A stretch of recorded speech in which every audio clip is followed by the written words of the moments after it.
Por mim, tudo bem. Por mim, tudo bem. Estou pronto. Pronto. Eu vou conferir aqui no Facebook se tá tudo certo.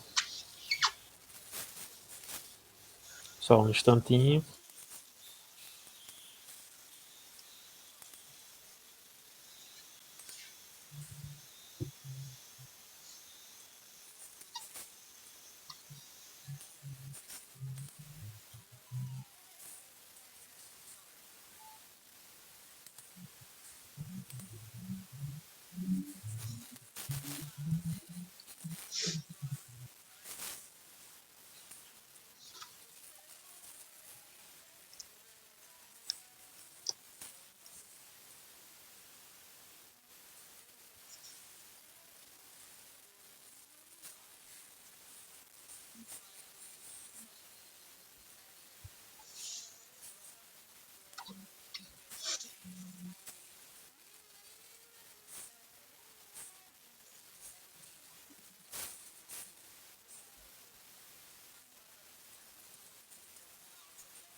O som está chegando bem aí, não é?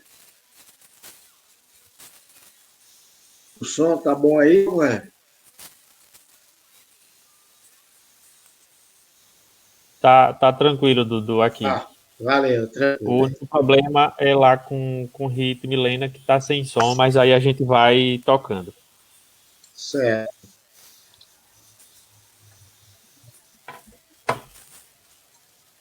Bom, saudações a todas e todos. Boa tarde. A gente está seguindo aqui, continuando com o ciclo de formação virtual da região Agreste. No dia de hoje, o tema que vai ser apresentado e debatido é o tema sindicato e organização, estrutura dos movimentos sindicais. E aí o nosso convidado é o companheiro Dudu, Rubens Marques. O companheiro Dudu, a gente sempre conheceu como Dudu. Rubens Marques é um pouco menos comum, né? Mas a nossa ideia é aproveitar esse período, Dudu, e ampliar a formação mesmo, levar para a base, para quem está acompanhando pela internet, enfim, num momento em que nós mais precisamos da formação, né, é agora, no meu entendimento, porque nós estamos sendo atacados de todos os lados, não é só nos flancos, né? É por cima, é por baixo, é por todos os lados. A classe trabalhadora sendo atacada, principalmente o magistério, né? No mais, acho que a gente já pode iniciar, Dudu. A ideia é fazer aquela exposição. Eu tenho aqui o PowerPoint da formação. Não sei se você tem aí, se é melhor você transmitir aí ou eu transmito aqui. Não, veja, toda vez que eu participo, é diretamente assim, sabe? Ah, pronto. Eu não tenho habilidade com essa questão da rede social, não. Pronto, então eu vou vendo aqui o que é possível, colocar da apresentação e a gente vai seguindo. Tudo bem. E janela. Aqui está tudo bacana. Tem duas janelas, você e eu. Isso.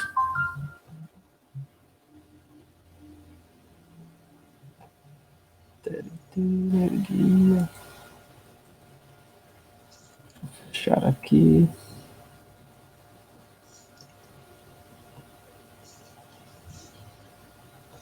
Não, tá um pouco difícil aqui. Eu vou tentar conectar aqui um monitor para ver se facilita. Mas já tá no ar Já tá no ar. para não cair, não é isso? Porque funciona assim, quando a gente programa, a gente precisa entrar, senão em 10 minutos da hora programada, a Cai. plataforma derruba e você só entra repetindo todo o processo de programação para entrar. Tranquilo. Aí é um pouco mais difícil. Deixa eu ir aqui ajustando.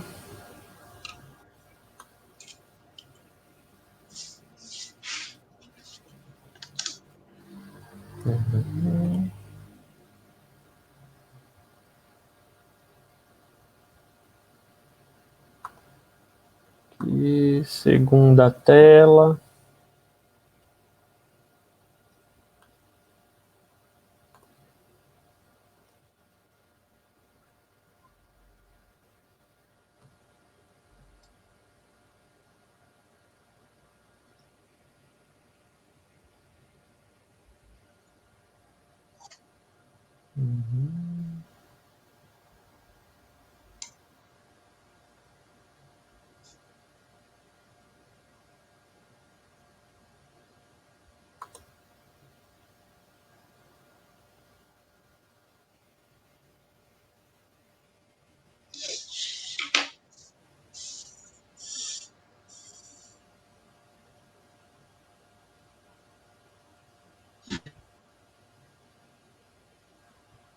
Às vezes a gente sofre aqui.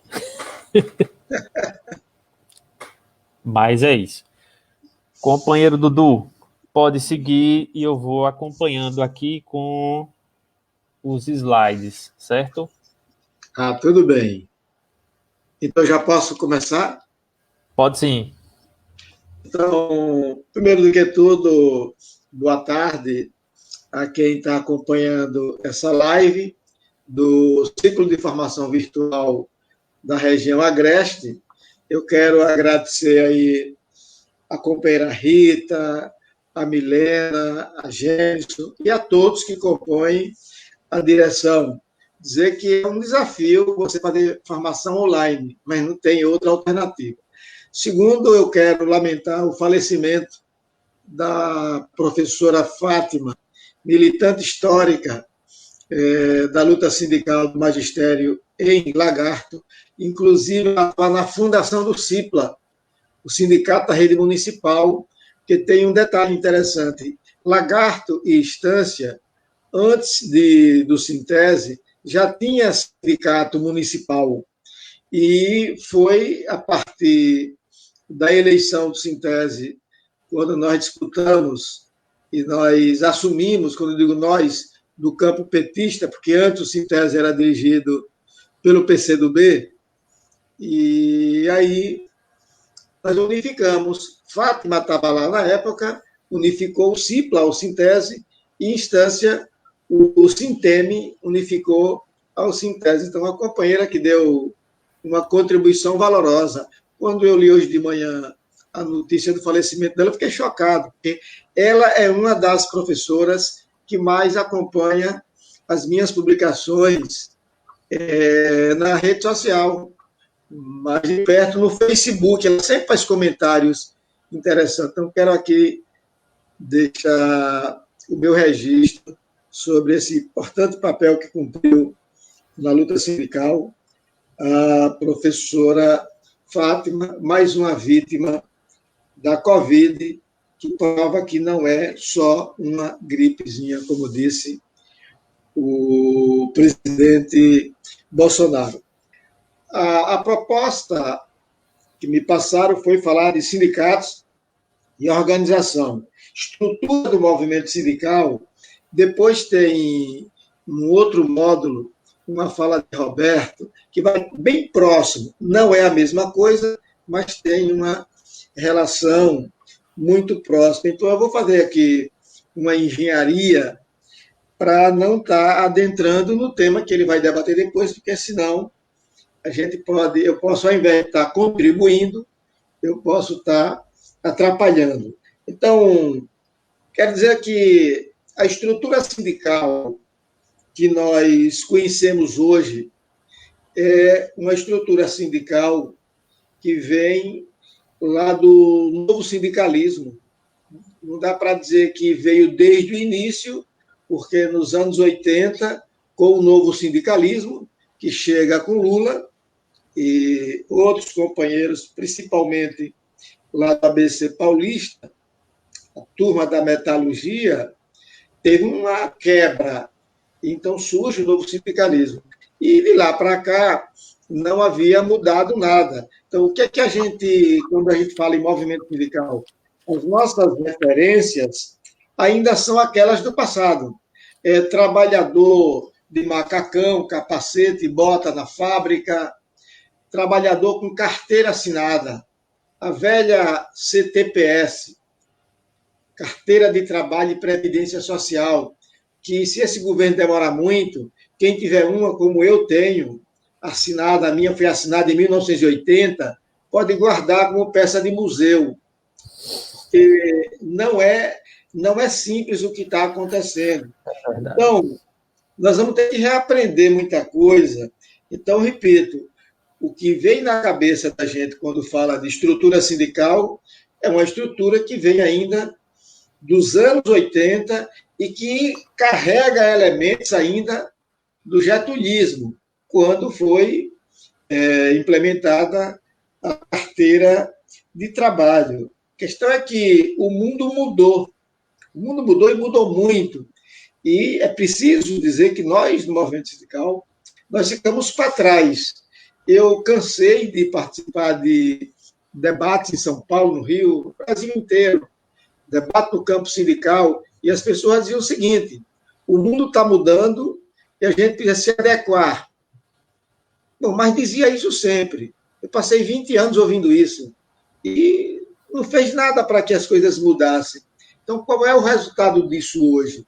O resultado é que o número de não filiados, gente, não filiados, é maior do que o número de filiados no Brasil. Mas, gente, juntar todas as centrais e somar o número de filiados e olhar o número de trabalhadores que não são filiados, os não filiados maior. Ou seja, existe um campo aberto ainda a ser conquistado. E isso nós estamos falando de trabalhadores com carteira assinada. Então, essa estrutura sindical vem da base, o sindicato, a federação, as confederações e as centrais sindicais, essa estrutura está inalterada. Então, recentemente, nós sofremos um golpe duro, exatamente por não ter preparado para o que aconteceu. O governo vai lá e corta, sem nenhuma contrapartida, o imposto sindical, que na estrutura sindical vigente, ele foi muito importante. E aí eu aproveito para dizer o seguinte: não é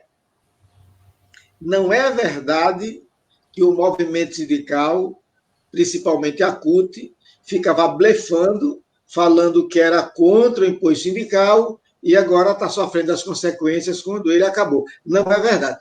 O que a CUT defendeu historicamente é que o imposto sindical fosse substituído, porque a gente entendia, e continua entendendo, que o imposto não é uma coisa compulsória.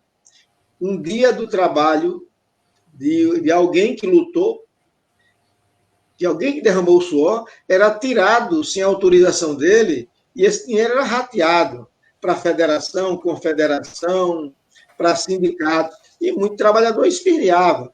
Mas eu não. Muito embora a luta dos trabalhadores organizados, filiados, quando conquistavam direitos, ia também para esse não filiado que reclamava desse desconto. O que a CUT propôs? Acaba com esse imposto compulsório e nós vamos instituir uma contribuição negocial. Toda a negociação que o sindicato conseguisse lograr êxito, aí ele levaria para a Assembleia a proposta de um desconto. Aí é democrático. Era a Assembleia dos Trabalhadores quem iria definir um percentual para remeter ao sindicato. Ou seja, sindicato que não fazia luta, ele ia bater as portas. Mas sindicato que faz luta, como é o caso do Sintese, muitos sindicatos no Brasil, tem o aval da categoria para fortalecer o caixa do sindicato, tem luta sem dinheiro. Então, o governo vem, tira tudo de uma vez, não dá nada em troca, e foi um caos. A maioria dos sindicatos hoje praticamente bateu as portas. Alguns mantêm as portas abertas, mas não vai ficar por muito tempo. Ou seja, nós estamos tendo que trocar o pneu do carro com o carro andando. Não é simples.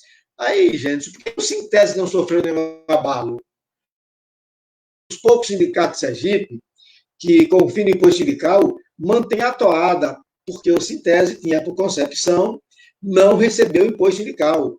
E olha, o Sintese é um que esteve tão na vanguarda e continua que se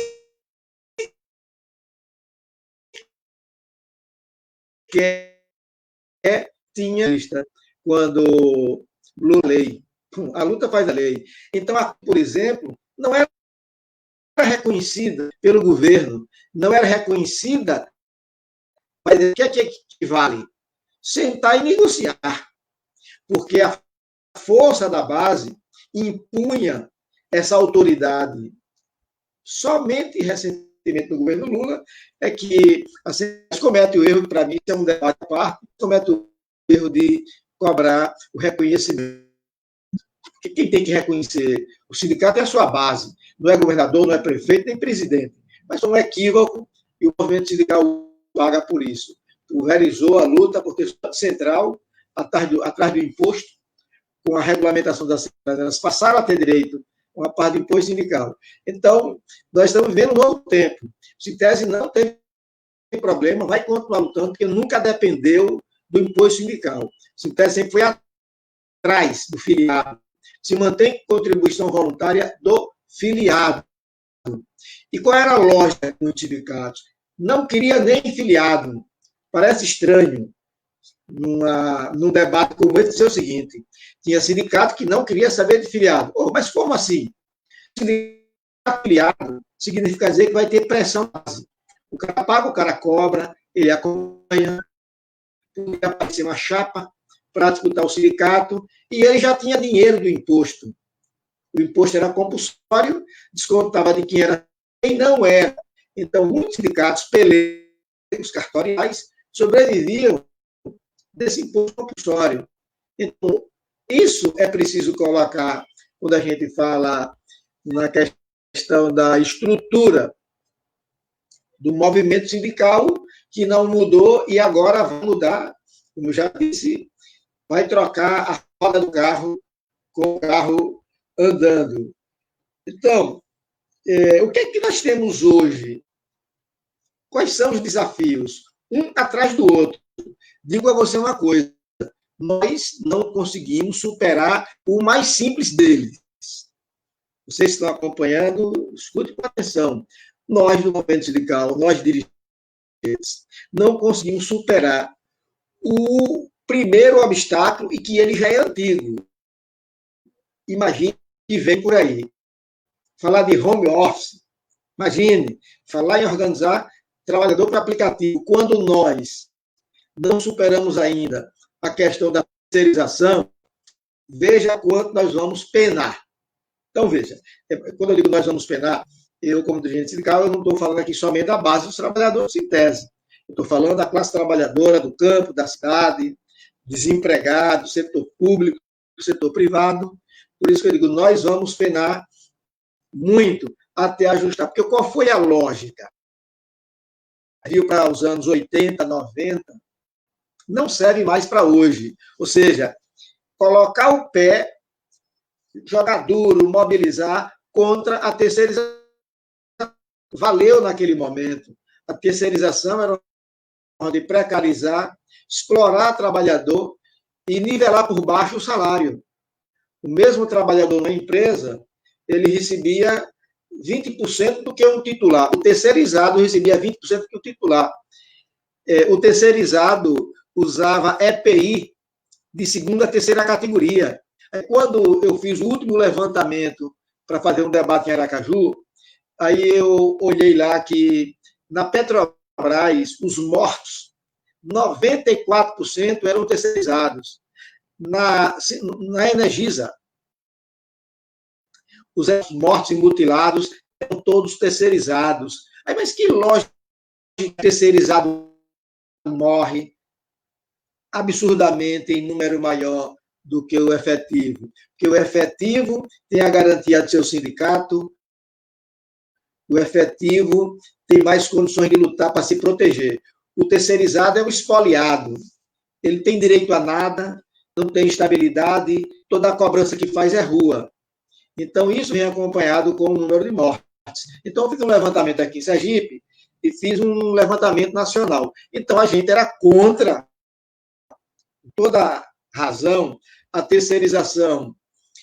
Exigia que o trabalhador entrasse na empresa, seja ela privada ou pública, pela forma direta, carteira assinada. Bom, e aí criou-se um preceito no seio da classe trabalhadora contra o terceirizado. Aí, veja bem, o sujeito já não consegue ser um trabalhador regular, os mesmos direitos,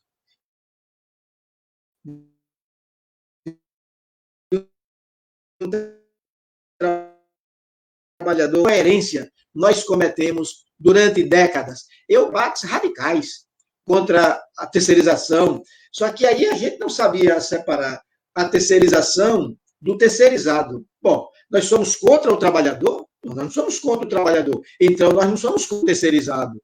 Nós somos contra o modus operandi do patrão e do agente público com relação à terceirização. Então, no penúltimo congresso, no antepenúltimo congresso nacional da CUT, eu quase fui linchado quando eu perguntei quando era que a CUT ia tratar esse tema de forma séria. A terceirização. Quando é que vai tratar de forma séria? O número de terceirizados vem avançando. Já tem locais de trabalho que 80% é terceirizado, 20% é efetivo. Como é que vai funcionar isso? Quase que eu era lixado. O pessoal da Petrobras, os eletricitários, vieram para cima. Os químicos. No penúltimo, eu voltei à tona. E aí a CUT já tinha mudado de posição. A gente está a estudar, a gente está tentando pegar subsídio, porque a gente precisa resolver essa questão e não dá mais para continuar assim, porque senão nós não vamos ter filiado nenhum. As outras centrais estão filiando terceirizado e a gente não. E no último congresso, eu cobrei no último, agora eu participei, e eu cobrei uma posição urgente.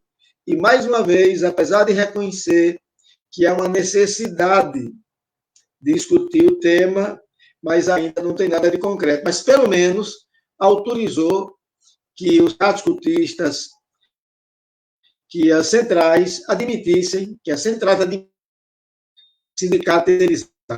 Eles falaram isso agora, no final do ano passado, em dezembro. Só que a CUT Sergipe já tinha afiliado um sindicato terceirizado há 5 anos, o Sindicato dos Agentes Penitenciários.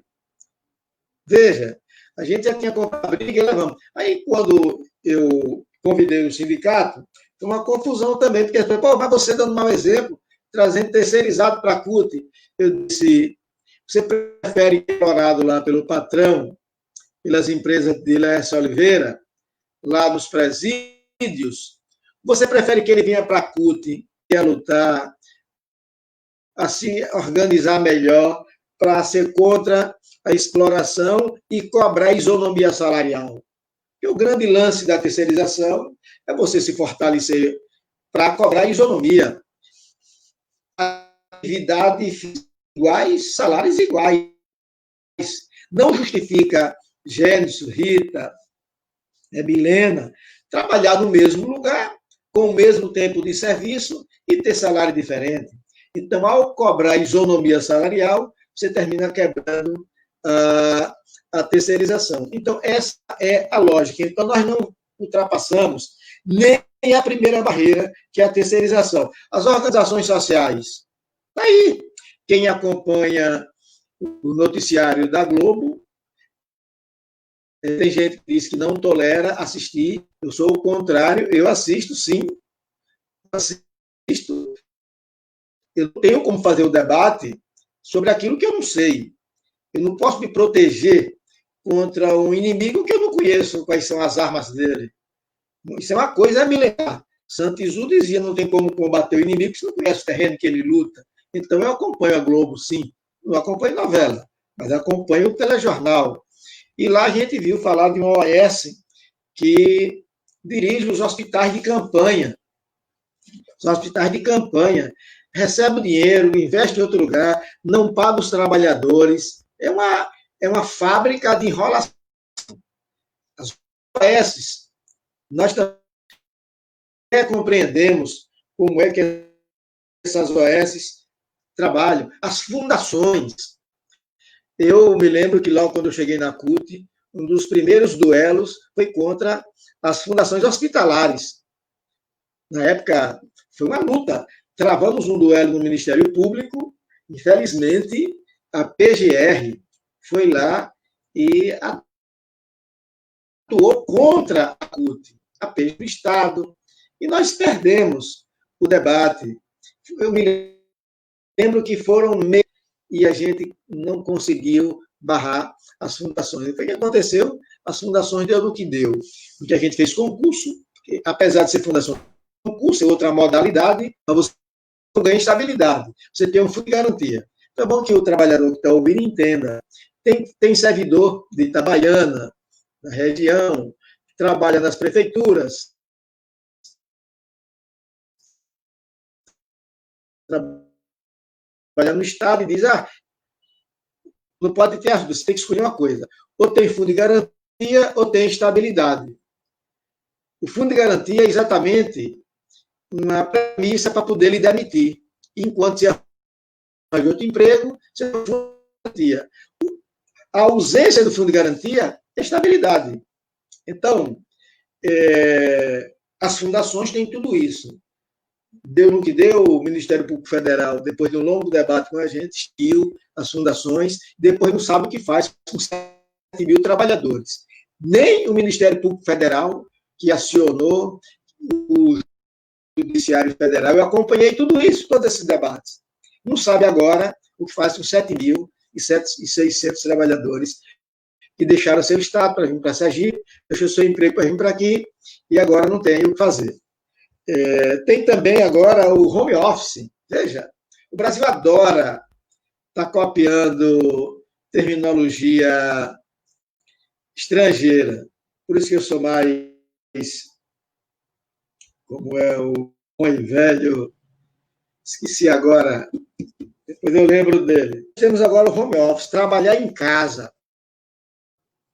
Tem gente que pode até gostar de trabalhar em casa, mas é uma coisa tão nova aqui no Brasil.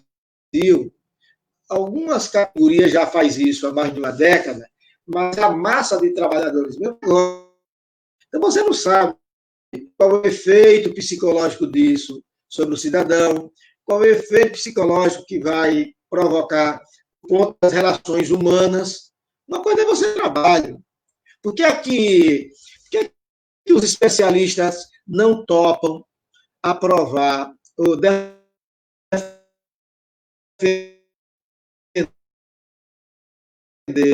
A Inglaterra é permitido, no país a mãe insiste de querer educar o filho em casa. É que os especialistas... Bom, cortou um pouco aí sua fala, Dudu. Oi.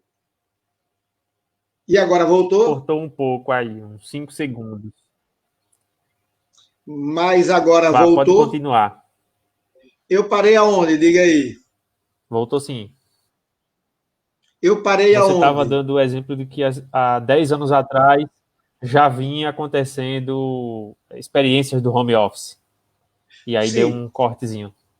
E aí, por que é que ninguém aceita, por exemplo, que se eduque os filhos em casa e não na escola? Alguns países têm experiência. Os pais educam os filhos em casa.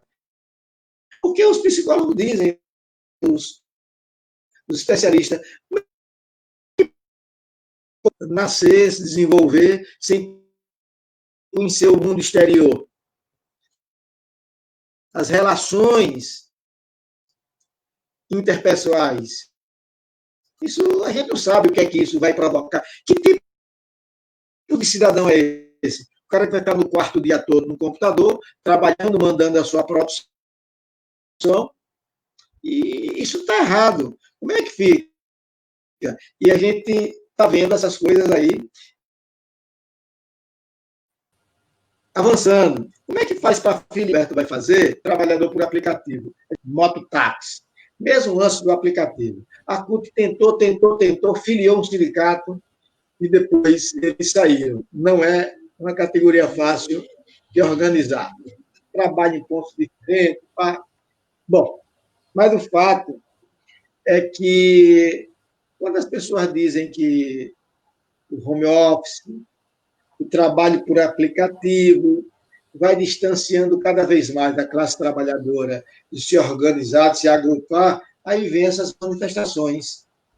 São Paulo, Rio, inclusive Aracaju. A CUT acompanhou em Aracaju. E aí eu aproveito para dizer o seguinte: quando o meu tempo chegar, dê um toque, viu, gente? Quando o meu tempo Nosso estiver tempo chegando, você é me livre. avise 5 minutos antes. Ah, tudo bem. Nosso tempo é livre. A gente vai Tudo aí por bem. Então, uma veja, hora e por aí vai. tranquilo. Então, veja algo que a gente perguntava: como organizar esses trabalhadores? Achava impossível, já não é mais impossível. Eles estão procurando a CUT no Brasil inteiro para orientar. E é uma categoria crescente, não tem mais volta, não tem mais volta. E eles sabem que ou se organiza, porque também tem muito preconceito contra trabalhador. A gente acha que só se organiza professor, que trabalha com a produção intelectual. Nós somos terríveis nessas análises. Bom, se fosse É. assim, se fosse verdade, se organizar bem em trabalhar com produção intelectual, o MST não seria o maior movimento da América Latina. E é um Uhum. exemplo de formação. Você pega um analfabeto do ponto de vista da escrita e da leitura do MST, e ele dá um show. E muita gente que tem canudo universitário. E a gente tem que aprender com a prática. Então, a maioria desses trabalhadores por aplicativo, a ideia que se tinha é uma ideia preconceituosa. Eles vão lá e dão uma resposta e deixa todo mundo calado. Pararam, se organizaram, telefona para ali, telefona para aqui. Então, tem coisa ruim acontecendo aos montes no Brasil, mas também tem coisa boa. Não dá para negar. Tem muita coisa boa acontecendo. E o que é necessário nesse processo de luta, movimento sindical sofrendo ataque brutal? Tem que ter clareza de que o movimento sindical, assim como a esquerda partidária, tem que atuar como vanguarda. O grande problema é que tem gente que é vanguardista e acha que atua como vanguarda. O vanguardista é uma desgraça. Ele acha que só pode nascer se ele autorizar. Só pode ter luta se ele dizer, agora pode ter luta. Só tem revolução quando ele disser, chegou a hora. Isso é um equívoco de muita gente da esquerda. Mas o movimento sindical, o movimento social, a esquerda partidária, tem que atuar como vanguarda. Mas para atuar como vanguarda, precisa, eu tenho repetido isso em alguns debates que eu faço, precisa estar referenciado na massa. Não adianta o cara achar que é um bacana e passar na rua com o carro de som, com a bandeira, e o trabalhador parar, nem olha para ele. Ou seja, ele não está referenciado ali. Não adianta você ir na porta de uma fábrica, falar para a classe trabalhadora e ela entrar, bater o ponto que nem olhou para você. Diferente quando você tem referência, quando você tem luta, aí a classe trabalhadora confia em você. Não tem trabalhador bobo. Uma vez eu fui com o Roberto na porta da Trust Norte, uma fábrica aí da família de Albano Franco. Chegamos lá às 4h30 da manhã para fazer o piquete e fazer a greve. Chegamos cedo, colocamos cadeado no portão, corrente, e em 1 minuto chegou um monte de carro da polícia. E num determinado momento, quando quebraram os cadeados, aí o patrão disse lá, vocês vão entrar ou vão ficar de fora? Foi uma coisa marcante. Os trabalhadores ficaram do lado de fora. Ou seja, eles estavam referenciados no sindicato, na CUT. E aí, rapidamente, eu fiz uma plenária do seguinte, olha, a gente não quer enganar ninguém, a maioria de vocês aí não tem conhecimento de como funciona a coisa, se não entrar, vocês vão ter que assumir o risco. Eles podem demitir. E a CUT não tem o que fazer depois. Vai para a justiça, mas vocês estão fora. Porque a gente não vai aguentar o tempo de um processo julgar para vocês serem readmitidos. Porque ninguém pode ser demitido durante greve. Mas tem uma saída. Só vai adquirir respeito e conseguir melhorar a alimentação, receber o vale transporte, salubridade, tudo que vocês têm direito, se for assim, ou é isso ou nada. Então, é melhor ficar aqui fora. E eles ficaram. E depois, uma parte foi demitida mesmo. Mas aquilo acumulou aquele povo, para aquela categoria. Porque tem uma coisa que é importante na luta. Quando você perde de forma fragorosa, você desacumula e você bate em refluxo. Quando você vende a derrota caro, jogando duro em cima, brigando, você acumula. Então, o sindicato conseguiu respeito, a fábrica não demitiu muita gente, porque nós fizemos um acordo com a classe trabalhadora, que se eles demitissem, era tarefa do sindicato, tarefa dos trabalhadores, parar em solidariedade ao companheiro.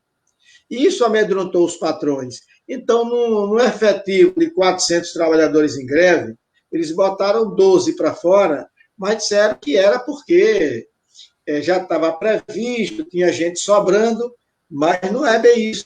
Mas se não fosse a ação concreta, eles tinham demitido em massa, porque o que não falta é trabalhador qualificado, desempregado.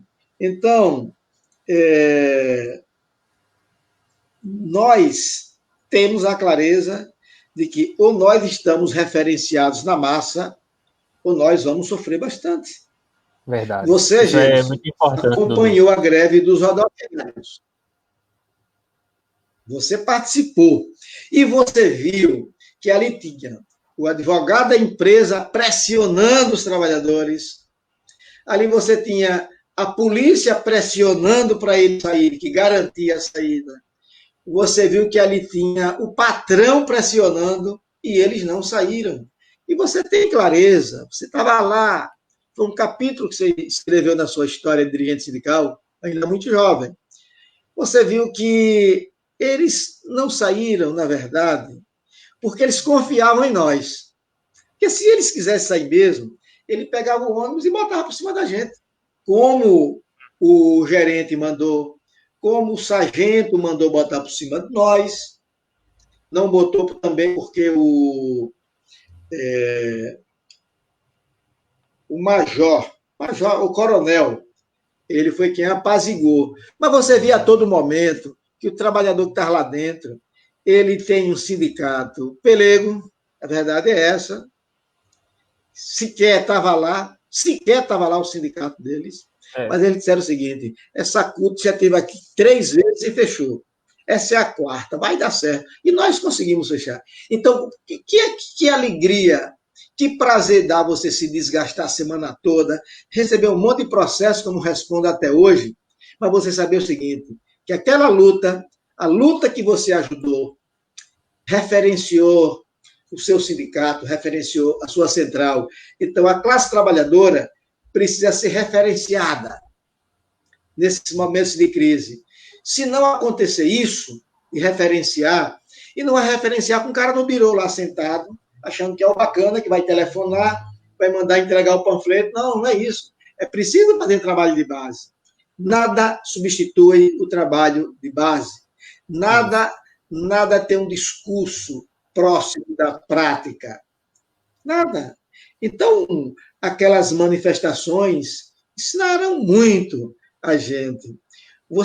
Ali é preciso um especialista olhar para cada um e tentar entender. Eu, já no finalzinho da CUT, eu tive um momento de lucidez, porque quando você está no olho do furacão, você não tem muita paciência, você está com a adrenalina lá em cima, você quer saber se tem, o carro de som está lá, se a polícia vai parar ou não, como é que a gente vai enfrentar, só pensa nisso.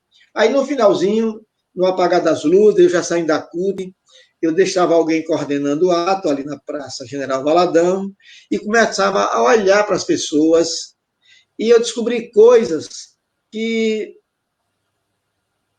coisa bonita eu descobri. Eu vi gente que chorou e, coincidente, eu conhecia. Eu digo, mas está chorando por quê? Eu nunca imaginei que um dia eu ia enfrentar o presidente da República. Veja que coisa bacana. Eu nunca imaginei que eu vinha para a rua sem medo do governador, com medo do prefeito, com medo da polícia. Ou seja, ela se nunca imaginar a amplitude do poder que você vai enfrentar, né? Exato. Mas aí, gente, onde é que ela se viu? Ela se viu que ela era uma parte de uma corrente, um elo de uma corrente de milhares. Ela não estava só.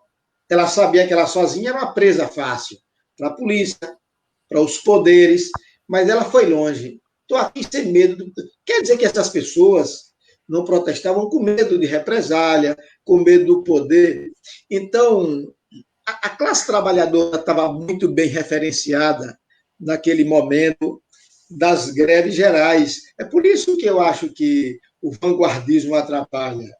E as pessoas querem achar que o povo vai seguir a um aceno de braço, sem fazer trabalho de base, sem fazer formação. Aí não vai. E a gente do movimento sindical também cometeu um pecado histórico. O Sintese corrigiu isso não faz muito tempo. Não faz muito tempo. O Sintese corrigiu e eu fui um crítico contundente durante décadas.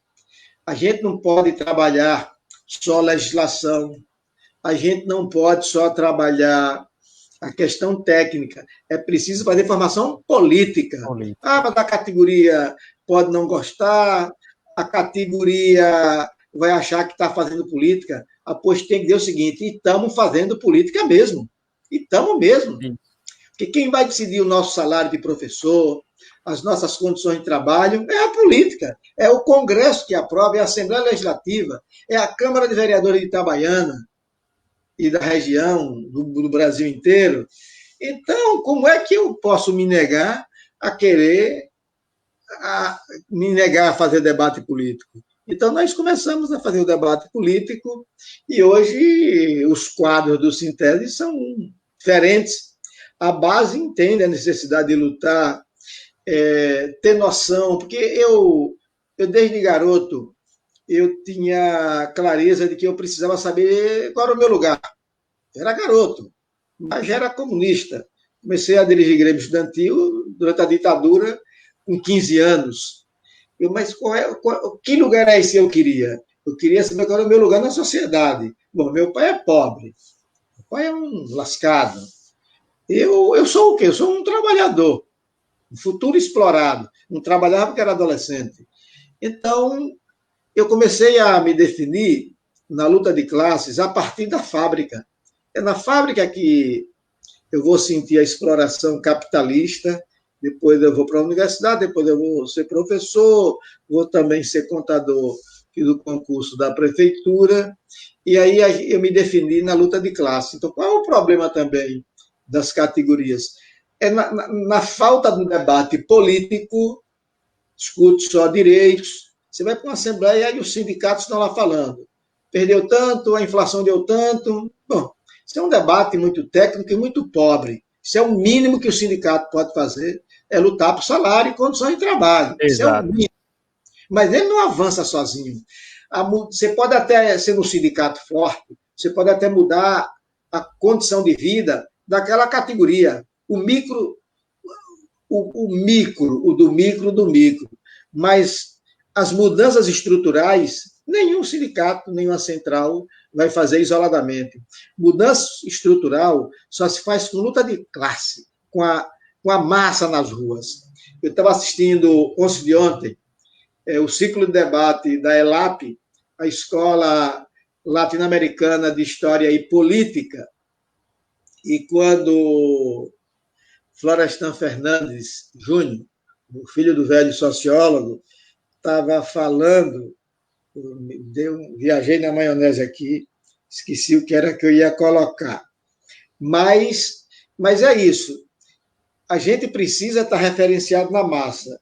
Então, deixa eu ver o que eu anotei aqui para não me perder. Devo buzinar aqui. Deixa eu fazer o seguinte, Dudu. Melhor. Sim. Vou fazendo no meio da sua fala, né? A gente pode fazer as intervenções e eu vou observando aqui a participação de quem está acompanhando. Aí tem o companheiro Eduardo Azevedo, professor também da rede estadual. Ele está destacando aí um lembrete, né? Que a gente tem que lembrar quando a gente fala sindicato, a gente tem que considerar que tem aqueles sindicatos patronais também, que eles se organizam. 5.860. 5.860, né? Sindicatos patronais. São pouquinhos. São muitos. E aí também ele colocou aqui, eu até gosto de colocar que aparece na tela para todo mundo que está acompanhando.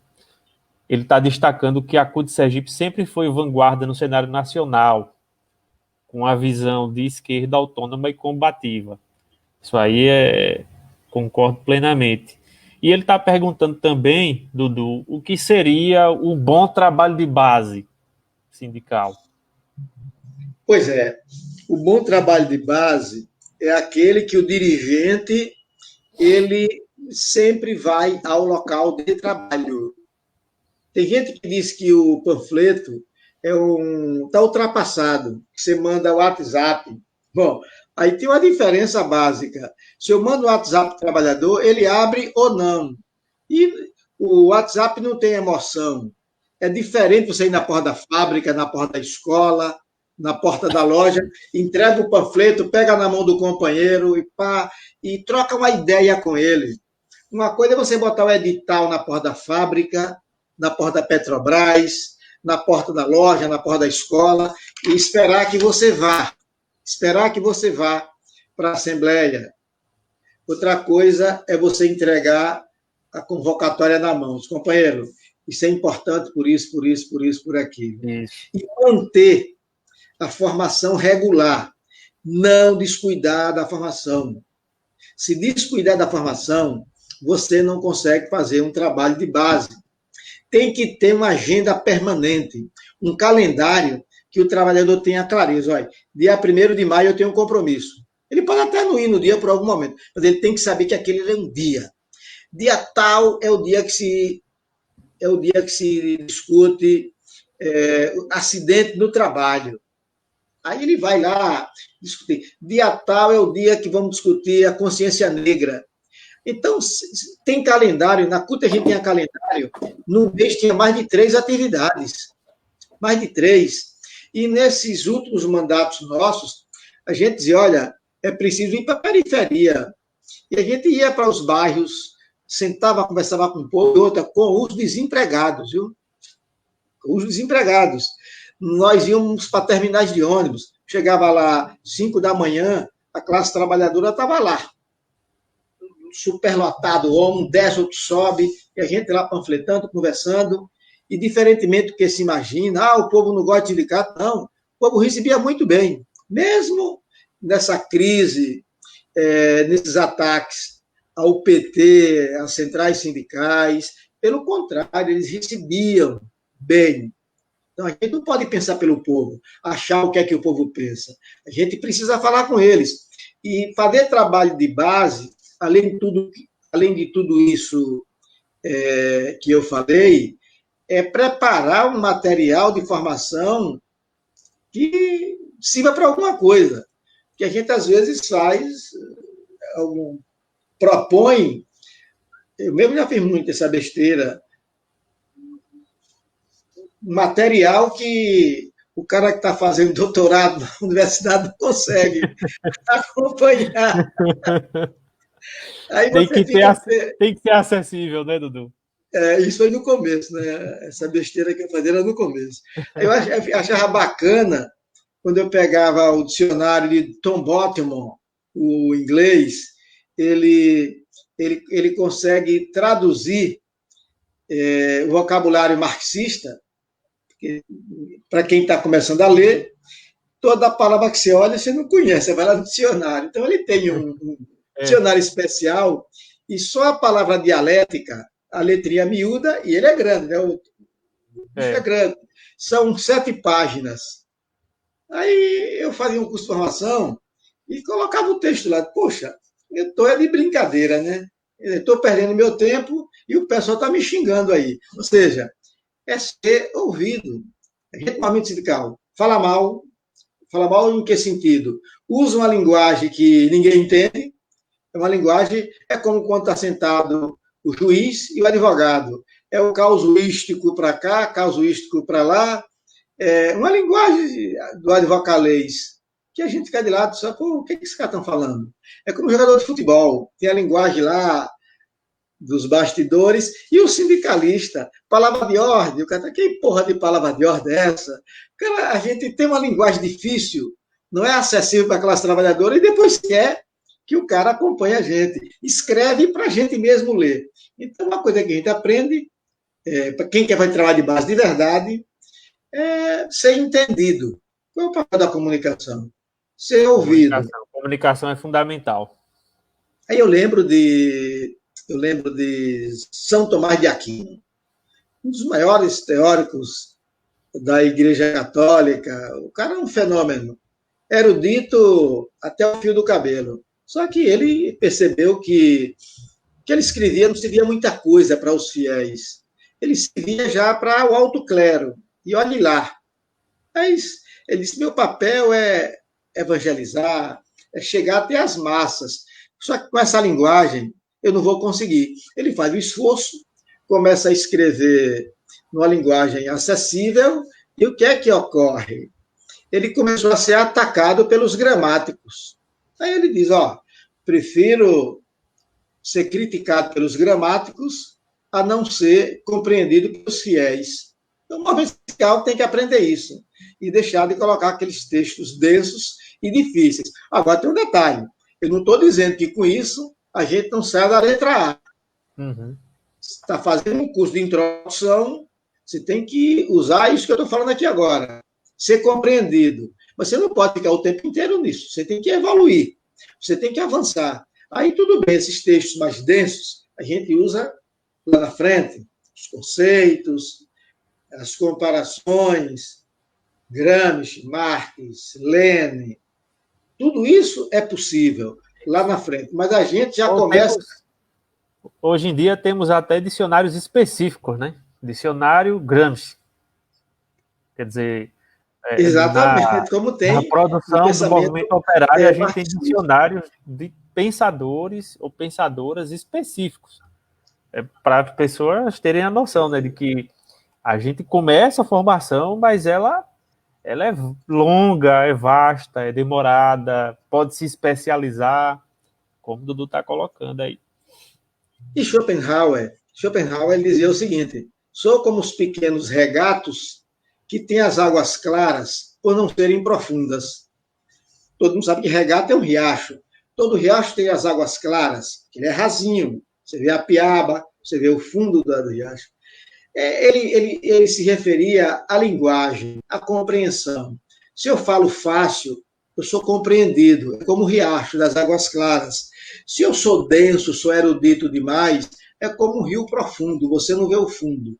Sou como os pequenos regatos, que têm as águas claras por não serem profundas. Então, o movimento sindical precisa aprender a dialogar. E não aprendeu. Não aprendeu. Melhorou, mas não aprendeu.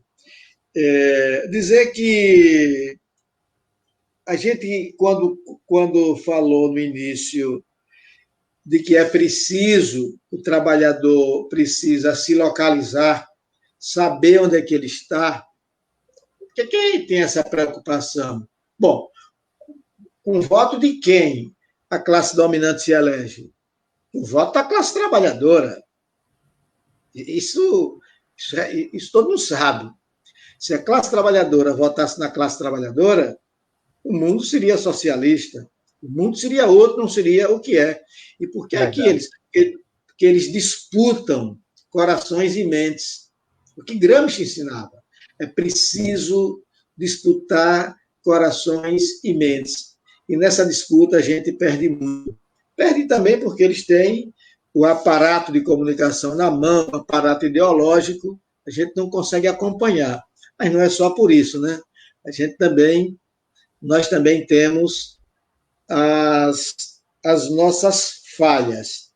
Então, como ele não se identifica com classe trabalhadora, até porque esse é o debate mais profundo, o advogado que é autônomo é classe trabalhadora ou é o quê? Ele é classe trabalhadora. Quando a gente fala assalariado, muito trabalhador acha que assalariado é quem ganha salário mínimo. Assalariado é quem vive do salário. Pode ser 10, 30. A partir do quantitativo salarial, você já começa a pensar não como classe trabalhadora, mas como classe patronal. Mas aí não é o mais grave. O mais grave é pobre, assalariado, ou até desempregado, ou até autônomo que pensa como patrão. É o que Marx, quando estava puto da vida, ele dizia, é uma merda quando o proletário, quando esse cara está com a cabeça na burguesia e o estômago no proletariado. A cabeça do cara está na burguesia, mas o estômago está lá, na classe trabalhadora, ferrado. Né? Isso era muito ruim. Paulo Freire, acho que ele bebe aí nessa fonte de Marx, ele vai dizer o seguinte, que só há sucesso nas ideias da classe dominante porque o opressor usa a cabeça do oprimido como incubadora das suas ideias. Né? Isso. O opressor, ele usa a cabeça do trabalhador como incubadora da ideia. Né? Não é bem isso, literalmente não é bem assim, é porque eu esqueci. Mas o sentido é esse. O sentido é esse. É a ideia de que a ideologia dominante aparece, mesmo na cabeça de quem é dominado, como a ideia de todo mundo. É a ideia da humanidade. E isso faz com que a pessoa tenda a seguir na vida, acreditando que aquelas ideias que estão ali presentes, que estão dominando, são as ideias de todo mundo. Exato. Não aparece um outro. Olha, Luiz Carlos dos Santos, ele pede aqui para comentar sobre a Undime. A gente vê isso lá mais na frente, né? Não é um assunto que eu domine muito, não, mas eu vou tentar lá no final. Uhum. Então, mas valeu aí, Luiz Carlos. Veja bem, nessa de luta de classes, por que é importante o trabalhador se ver na luta de classe? Ele tomar lado. Até porque não existe neutralidade na sociedade. O neutro geralmente beneficia o opressor. Nessa pandemia, por exemplo, por que é importante tomar consciência de classe? Qual é o perfil dos mortos? Qual é o perfil dos mortos durante essa pandemia? Os mortos têm cor, a maioria são negros, é por acaso? São de azar que só pega neles? Não tem fatalidade nisso. Isso é fruto, isso é estrutural. Ele tem cor, ele tem endereço. A maioria dos mortos mora em favela, mora em periferia. A maioria dos mortos tem grau de escolaridade. A maioria são analfabetos, ou estudaram só o ensino fundamental. Então, ele tem a sua geografia, ele tem a sua cor, ele tem a sua escala social, ele tem a sua faixa social. Se eles entendessem isso, as coisas poderiam mudar. Bom, por que eu sou vítima? Você é vítima porque isso é estrutural e você não tem direito à quarentena. Pô, é uma piada, né? E o cara da Globo lá de terno, italiano, sapato alemão, aí diz, fique em casa. Dá vontade do cara, fique em casa você e sua mãe, seu filho da puta. E veja bem. Inclusive, Dudu, essa semana foi um desses repórteres bem vestidos, assim como você falou, se referindo ao presidente do sindicato lá dos transportes, né? E ele dizendo, você não acha, os metroviários, você não acha um absurdo nesse momento vocês pararem e tal? Aí o cara devolveu, e você não acha um absurdo nesse momento quem é rico tá ficando mais rico e a gente ficando mais pobre? Não teve resposta nenhuma e nada, né? Pois é, então as pessoas precisam se entender enquanto classe, porque nesse momento, por exemplo, não adianta você. Eu mesmo, eu não saio de casa, mas não saio mesmo. Estou no grupo aí dos vulneráveis, e eu não quero dar sopa para vazar. Se morrer, tudo bem, eu nunca tenho preocupação com isso. Se vai morrer, se vai. Isso não é um problema. Mas eu também não tenho necessidade de estar dando sopa para vazar. Eu não saio. Aí quando eu estou no portão da casa olhando as pessoas sem máscara, de qualquer jeito, eu digo, bom, primeira coisa é que eu não posso estar condenando essas pessoas assim também, porque vai ver que tem informação, não tem informação. E o outro que não está em casa, e o outro que não está. O cara está com a máscara, pegou ali, tá. Tem gente que usa máscara o mês inteiro. A máscara, na verdade, é um depósito de contaminação. É melhor nem usar. Certo? O cara não tem dinheiro para comprar, o cara não tem orientação nenhuma. E não pode ficar em casa porque está com fome. Não pode ficar em casa porque está com fome. Vocês imaginem um pobrezinho num barraco, não precisa falar do Rio de Janeiro, não. Aí em Itabaiana, se aí tiver periferia, vai numa periferia dessa, ver uma casa de um cômodo só, com seis pessoas num único cômodo. Imagina uma mãe tomar conta de um monte de moleque dentro desse cômodo. E não pode sair. Primeiro, que está com fome tem que sair. E segundo, que vai ser uma guerra. Os moleques vão quebrar o resto da cama, o resto do sofá, porque não tem o que fazer, não tem um brinquedo, não tem nada.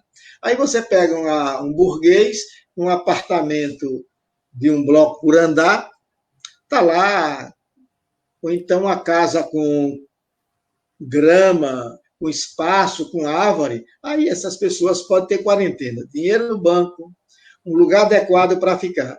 Então, tudo isso é importante que a gente estimule o debate sobre luta de classe. Por que aquele tem direito à quarentena e você não tem? Hein? Na verdade, a Globo tem passado, por exemplo, as empresas que estão doando para ajudar, porque aquilo é uma hipocrisia terrível. Gênesis tocou agora num assunto interessante. A burguesia está aproveitando a pandemia para ficar mais rica. Cara, burguês não tem coração. Se fizer uma radiografia de um burguês, no lugar do coração vai ter um cofrezinho. O cara só pensa em dinheiro. Ele não está nem aí. E outra, é aquela concepção fascista mesmo. Essa ideia da imunização de rebanho, isso é uma ideia fascista. Eugenia pura. Eugenia. Deixa todo mundo pegar mesmo. Quem for forte, aguente. Pronto, quem não morra. As pessoas não entenderam, Jânison. As pessoas não entenderam quando o Bolsonaro disse, não, mais de 70% vão pegar, tem gente que vai morrer. É isso mesmo, ou seja, ele é uma seleção natural. Ou seja, todo mundo se contamina, os idosos vão para o cemitério, os que são vulneráveis, como eu, vou morrer também. Os povos indígenas largados à própria sorte Os aí. povos indígenas, os favelados. Agora, dentre eles, que têm condições de se cuidar e têm uma saúde melhor, vai morrer menos gente, menos. Então, ele aproveita para fazer uma faxina racial. Você veja o estágio civilizatório que o Brasil regrediu. Então, sem consciência de classe, a gente não enfrenta. Tem gente batendo palma, tem gente alegre. Porra, esses caras, desculpe aí, tá ao vivo, esses escrotos aí, tem que dar mais, muito mais, porque eles foram isentos aí de tributação, desoneraram a folha de pagamento, ou seja, esse cara não paga INSS. Não dá para ser assim. Então, hoje, o Rio de Janeiro, por exemplo, e o Mato Grosso são estados que têm problema fiscal seríssimo. A conta não fecha. A conta não fecha. E quem é que vai pagar por ela? É o professor que não tem aumento, é o enfermeiro, é o trabalhador que está lá na ponta que não vai ter aumento durante décadas. Por quê? Porque o Rio de Janeiro foi um paraíso de isenção fiscal. Ganha o terreno, aplana o terreno, leva energia, leva água, empresta o dinheiro pelo BNDES, dá isenção de 10 anos. É muito bom ser empresário no Brasil. Aí o cara diz o contrário. Ser empresário no Brasil é muito ruim. Não, pelo contrário. É muito bom ser empresário no Brasil. Só tem uma coisa, Dudu, que é melhor do que ser o industrial, o empresário nessas condições no Brasil. É ser banqueiro. É ser rentista. Ser rentista. Veja agora que essa reforma tributária do governo federal vai encher os cofres ainda mais do Bradesco, do Itaú, e vai ferrar com a classe trabalhadora. Então, esse debate que eu estou fazendo, aparentemente, foge do tema, mas não, ele é central. Estamos falando de estrutura sindical, nós estamos falando do que é que o sindicato deve tratar. O sindicato não pode ter medo de falar de luta de classes. É dizer para a classe trabalhadora que a libertação dos trabalhadores será obra dos próprios trabalhadores, ninguém vem salvar. No debate eu coloquei também, não dá para a classe trabalhadora, principalmente o movimento sindical, achar que vai votar num deputado federal, num deputado estadual, e nós vamos mudar o mundo. E votar até no presidente, nós vamos mudar. Não vai. Não vai. O Congresso só funciona bem se tiver luta na rua para impulsionar. Isso é uma coisa antiga. O Congresso deve funcionar como caixa de ressonância das lutas do povo na rua. Sem luta do povo, não avança lá. Sem luta do povo, o deputado, o senador pode se esgoelar. Não muda. Não muda. Agora, com luta na rua, com muita pressão, as coisas mudam. Por isso que eu escrevo sempre sobre isso. Classe trabalhadora não pode passar procuração para ninguém. Ele até vota em alguém, mas a procuração para fazer a transformação, não. Esse cara que está lá, ele fala por nós. E olha que às vezes a gente vota, ele nem por nós fala. Faz o que quer. Achei do emblemático no ano passado que o Rodrigo Maia disse com essas palavras, né? Isso daqui não é um balcão que o povo vem colocar seus pedidos, seus desejos. Quer dizer, porra, se lá não é onde a gente deposita aquilo que a gente deseja, eu não sei o que é que a gente está fazendo. Imagine, né? E o cara, pelo menos, a gente tem que dar os parabéns, porque ele é corajoso. É. Ali ele tem a posição dele de classe e coragem. É isso, cara. Então, veja, do ponto de vista, para encerrar, do ponto de vista da estrutura sindical, Eu vejo que está em curso uma mudança. Se vai ser lenta, eu não sei se. Eu acho que não vai ser lenta porque a conjuntura impõe que seja rápida. Agora, o que eu sei é que muitos sindicatos vão sumir. Acho que vai ter fusão de central sindical, fusão para financiar a luta. Não existe luta de graça. Olha, você faz uma luta aqui em Sergipe, você desloca a gente do estado inteiro, no fim do mês você vê o rombo na conta. Fica devendo ônibus, fica devendo lanche, alimentação, fica devendo uma série de coisas, carro de som. Agora você imagina em São Paulo, você desloca a gente do estado inteiro. Você imagina um ato em Brasília, o cara sai de Manaus, o outro sai aqui de Sergipe. Imagine a despesa para você mobilizar. Então, não tem luta. Uma luta como foi a conquista do piso do magistério, né, Dudu, por exemplo. Exato. Deslocamento para Brasília, de todo o Brasil. Se tiver condição de manter, tem luta. Se não tiver, não vai ter.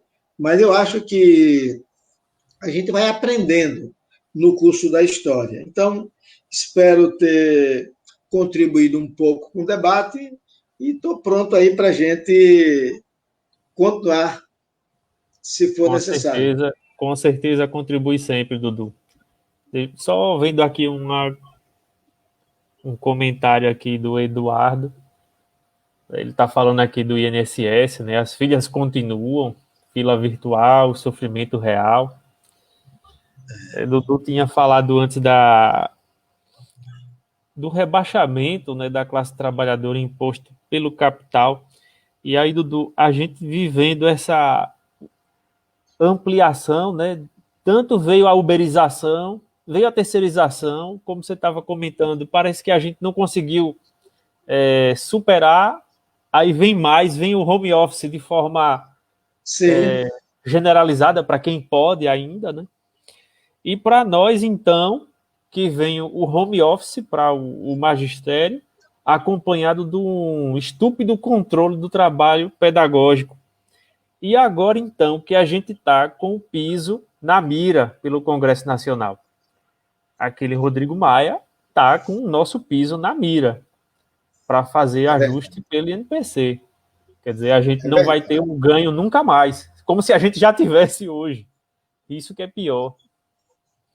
Olha, antes de entrar nesse debate, Rodrigo, mas foi interessante você colocar, eu disse que não tenho muito domínio sobre a Undime, a União Nacional dos Dirigentes Municipais de Educação, mas eu acho que não se espera muita coisa, né? Não dá para se esperar muita coisa da Undime. A lógica deles é a lógica do gestor público, é diferente da lógica do dirigente sindical. Então, não espero nada deles. A gente precisa acreditar em nós. Sobre Rodrigo Maia, é importante destacar que centrais sindicais, a esquerda, toparam conversar com Rodrigo Maia sobre a reforma sindical. Eu, no congresso da CUT, por exemplo, rechacei. Na minha fala, eu disse, acho ruim que o movimento sindical vá conversar com o Rodrigo Maia na casa dele, no jantar. A gente vai estar referendando um cara da ultradireita, um cara que esteve lá presente num golpe e um cara que não tem nada de progressista. Cada vez que vocês sentam com ele, vocês estão referendando esse Rodrigo Maia. O fato é que o movimento sindical foi, a esquerda foi, ele se fortaleceu e hoje ninguém pode negar a influência que ele tem no Congresso Nacional. Nada passa se ele não quiser. Então, ele é um grande articulador. Tem coisas que passaram, por exemplo, de interesse dos trabalhadores, foi pouca coisa, mas foi, outras foram barradas a pedido dos trabalhadores, porque ele tem interesse em discutir a reeleição, né? Isso. Mas depois as coisas mudam. Então, nós estamos numa situação extremamente complicada. Eu acho que, e também muita gente viu, inclusive da esquerda, viu o Rodrigo Maia como aquele cara que poderia ser o porta-voz para garantir o funcionamento das instituições. Não dá. Primeiro que com esse governo não tem diálogo. Que instituição? Um cara que não tem medo de atravessar a praça e botar o dedo na cara lá do presidente supremo, fazer pressão. Cara que sai em passeata com faixa defendendo, aí sim, não tem. O Congresso Nacional poderia ter um papel mais ousado. Mas com quem? Com quem? Você não tem muito mais do que 12%. Você não tem muito mais de 12% de deputados, senadores, que têm identidade com a luta do povo. A maioria é tudo patrão, é latifundiário, ou representantes deles. Então, é um sonho a gente esperar que dali saia alguma coisa, se não for a partir da pressão popular. Por isso que é importante estar sempre falando em luta de classes. E aí, gente, eu queria abrir um parêntese para dizer o seguinte.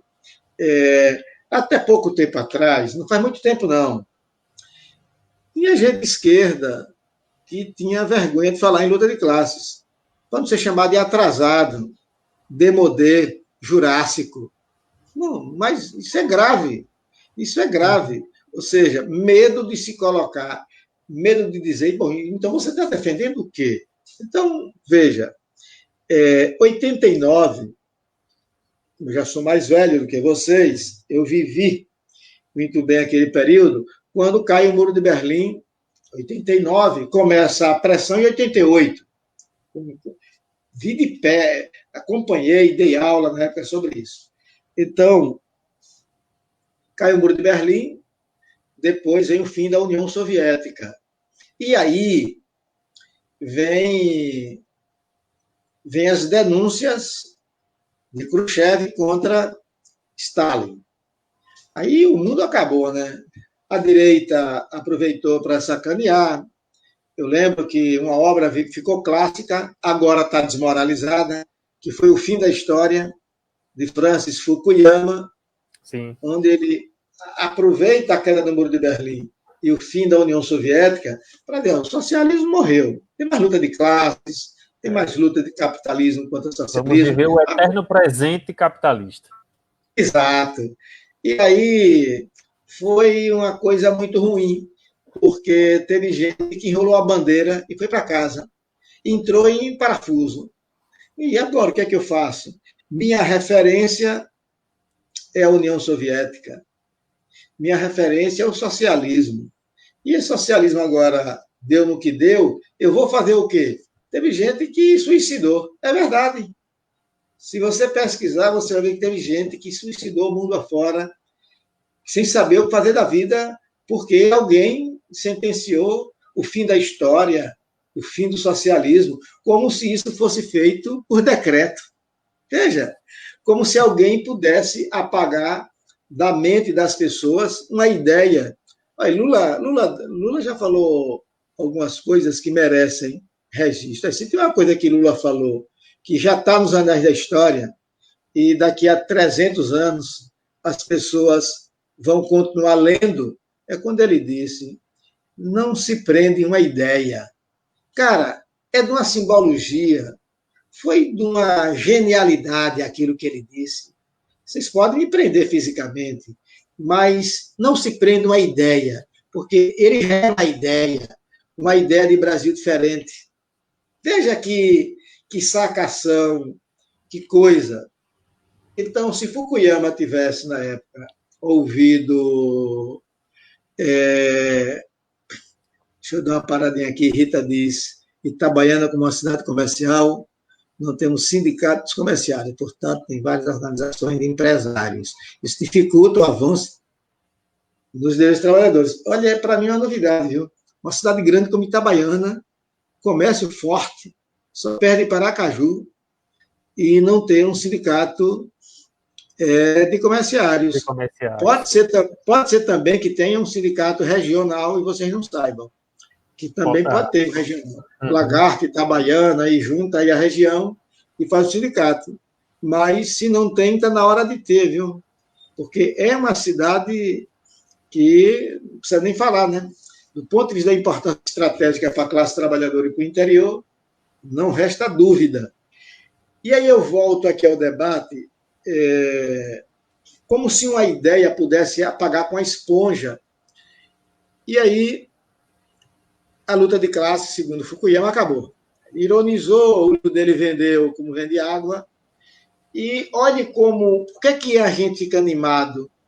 Não dá para morrer de véspera com esse ataque que estamos sofrendo, o avanço do fascismo aqui no Brasil, porque quem ia imaginar que depois do fim da União Soviética, queda do Muro de Berlim, nós iríamos ver na América Latina o surgimento de governos de orientação de esquerda, governo progressista. Então a história é assim. A história não dá para você fazer uma previsão de história que termina você errando. É uma coisa dinâmica. Imagine, o Paraguai, o histórico de golpe, histórico de ditadura, histórico de ser dirigido por caudilhos, assassinos. Aí vai Fernando Lugo, um bispo comunista, ganha a eleição. Muito embora depois ele foi cassado, que foi um golpe de novo, um golpe diferente, que é uma coisa, um assunto puxa outro. Tem muita gente dizendo vai ter golpe, não vai ter golpe. Bom, está falando que tipo de golpe? Que aquele tipo de golpe clássico, tanque de guerra na rua, com canhão apontado. Esses já não estão mais na moda, né, Dudu? Agora é golpe por dentro do Estado, com apoio do Judiciário, com apoio do Congresso e com apoio do povo, às vezes, né?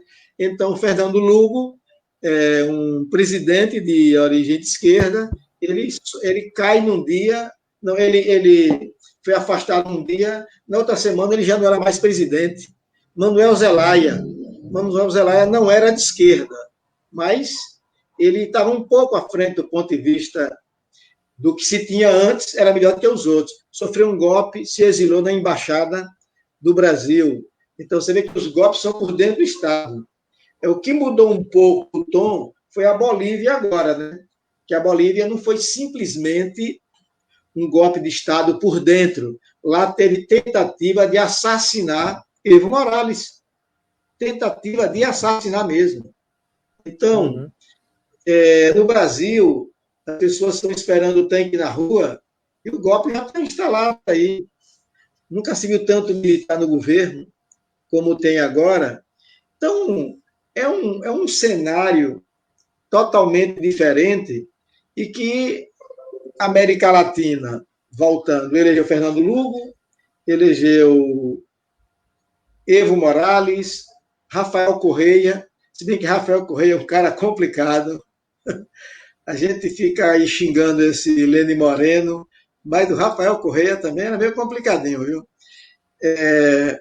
Nós teve Lula aqui no Brasil, a Argentina é um caso à parte, porque o peronismo não é nem esquerda, mas também não é direita. É um populismo, mas um populismo que fez mais do que todos os outros ex-presidentes na Argentina. O fato é que a América Latina é quem vai dizer que quem previu o fim da história estava errado. E na América Latina nasce um movimento forte de eleger presidentes como Lula. E aí o que é que acontece? Vem toda uma pressão e eles estão derrubando um por um. Não é uma coisa simples, é um momento, talvez eu não viva tanto para ver uma segunda onda do avanço do socialismo na América Latina, porque está caindo de um por um. Tomara que seja sempre um avanço cada vez maior, né? Rita colocou aí, na Câmara tem o deputado federal, Laércio Oliveira, defendendo os patrões e lascando com nossos direitos, né? Ele é o sindicalista dos patrões, das organizações patronais. Teve um companheiro que estava acompanhando no começo, que ele cita os sindicatos patronais. Qual é o nome dele? Está participando do debate.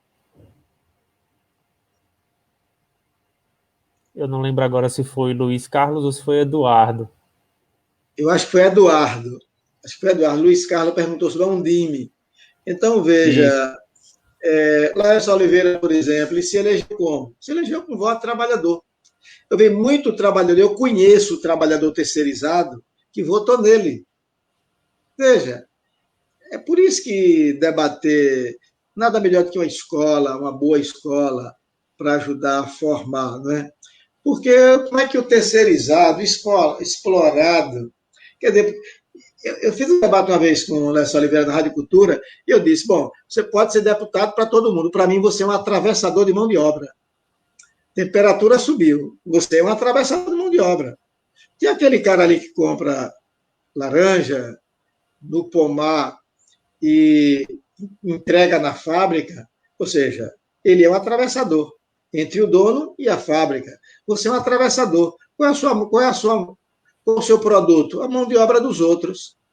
Você pega a mão de obra do trabalhador, vende ao Estado ou à empresa privada e do suor do cara você tira o seu lucro e dá uma parte a ele. Que é a sua terceirização? É exatamente isso.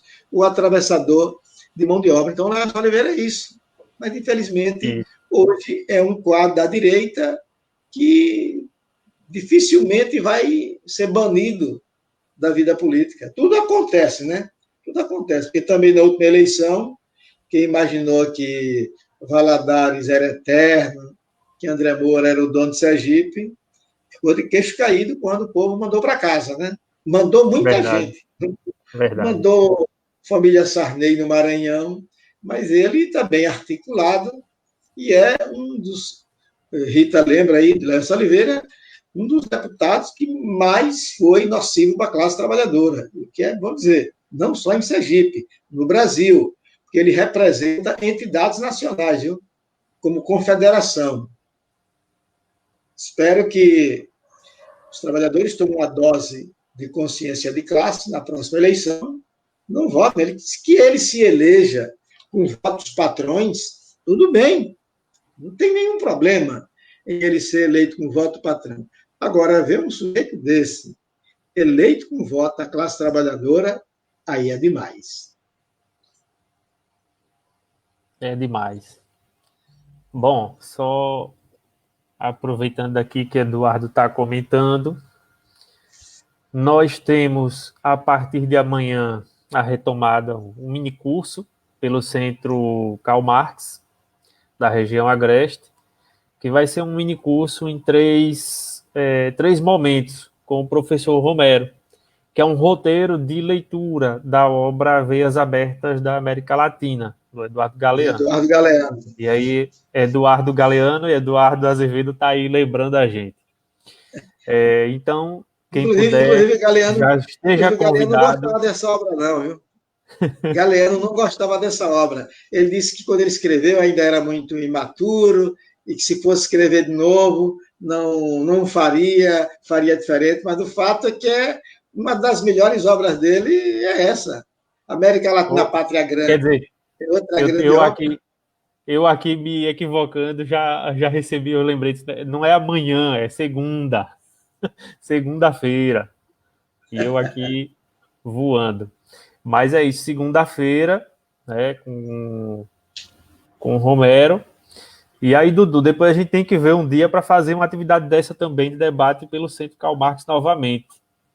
Né? E, inclusive, retomar o debate com o pessoal para a expansão do centro de estudo, né?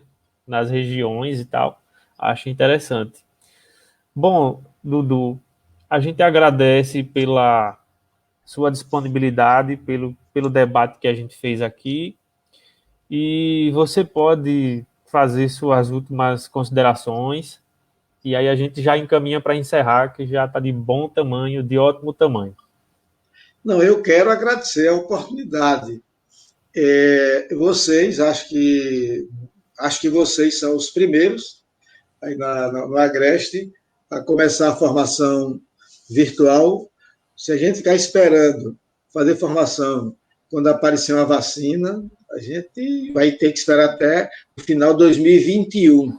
Tem vacina já em fase final de teste, mas a vacinação em massa só mais daqui a 1 ano e meio. Então, tem que fazer do jeito que dá. E é fazer esse tipo de formação mesmo. E sem a ilusão de que vai ter 1.000 pessoas acompanhando, porque o importante é que as pessoas que participem entendam e atuem como multiplicador.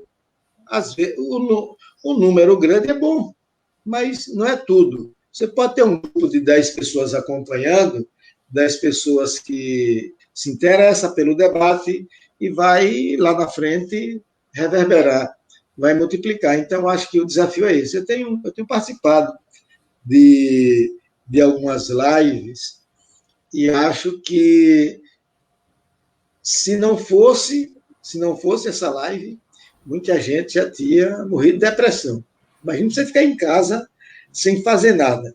Eu, pelo menos, estou aproveitando. Nunca li tanto, escrevi tanto como nesse momento. Então, agradecer a Gênesis, agradecer a Rita, agradecer a Milena pelo convite e mandar um abraço para o velho poeta Dantas. Ok. Valeu, companheiro Dudu. Obrigado a todo mundo que está acompanhando aí, contribuindo. É isso, ficamos por aqui e até a próxima. Estou organizando uma live com o Romero sobre política e religião. Ótimo. Política e religião. Está na hora do dia, viu? Está Aí na as ordem pessoas, do dia e tem se imbricado muito nesses últimos anos. As pessoas dizem política e religião não se discute. Então nós vamos fazer exatamente isso. O contrário. Discute sim. Política e religião. Valeu, Dudu. Valeu, pessoal. Valeu.